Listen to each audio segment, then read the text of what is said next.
One Tank Trip, brought to you by Childers Enterprises.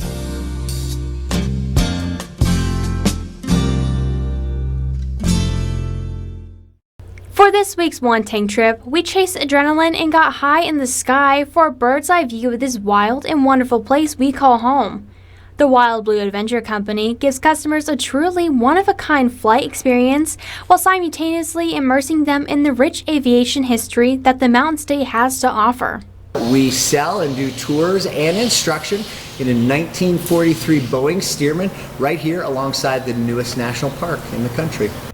Flights can take you over the scenic New River Gorge, Kanawha Falls, Summersville Lake, or all the above. But rather than the scenery, what separates this flight from the rest is the history surrounding the experience.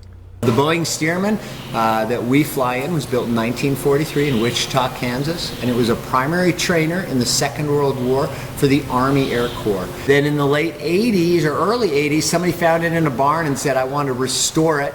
And they spent a long time, several years, restoring it back to very historically accurate status.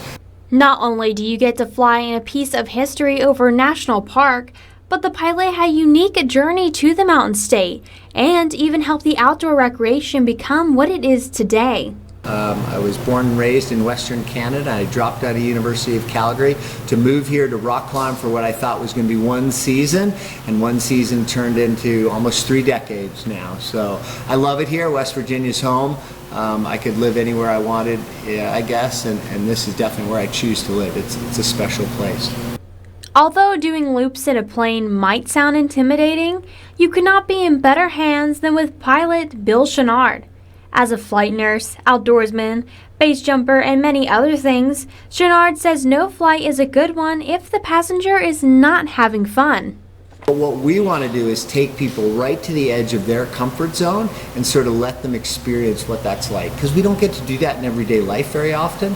And so when you add that to doing that in an 80-year-old piece of history and over the national park and the beauty that you get to experience, it's a pretty powerful experience. Named after Frank Thomas and built by hand over 70 years ago, this airport started as just a dirt strip and has come a long way. Although changes have been made, Frank's story will likely never be forgotten. Locals know it was built by a guy whose nickname was $5 Frank, and his real name was Frank Thomas. And he built this place. He had a grant. He started with 1,000 feet, cut the trees down by hand, had a dirt strip here. But in the late 90s when I got here, everybody knew him just as Frank or $5 Frank, and you could come to this airport and do a tour of the gorge, maybe a lap around the bridge or what have you for $5. Although nowadays it takes a little more than $5 to fly, flying around the beautiful hills and hollers of the Mountain State is an experience to be shared. The New River Gorge is an amazing place. It's really fun to share it with people in a unique way, and people don't know how awesome it is. And I just hope more people come figure it out because it's great to share it with them. So if you're feeling adventurous, stop by the Wild Blue Adventure Company for some time in the sky. In Fayette County, Tiger DeMello, Newswatch. One Tank Trip, brought to you by Childers Enterprises.